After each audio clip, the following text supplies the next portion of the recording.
கஜேந்திரதாசர் என்று பெயர்.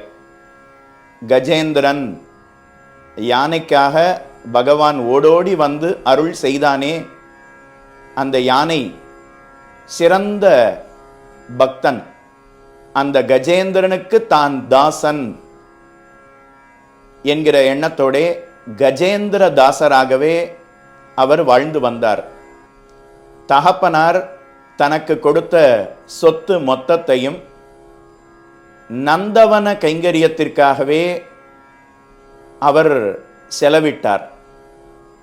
காஞ்சிபுரத்திலே இருக்கக்கூடிய வரதராஜ பெருமாள், தேவப்பெருமாள், அருளாளன், பேரருளாளன் வரதராஜ பெருமாளுக்கு நந்தவனம் வைத்து தொண்டு புரிந்தவர் திருக்கச்சி நம்பிகள். ஸ்ரீரங்கத்திலே ஆளவந்தார் என்கிற யாமுனாச்சாரியர் என்கிற ஆச்சாரியன் எழுந்தருளி இருந்த காலம்.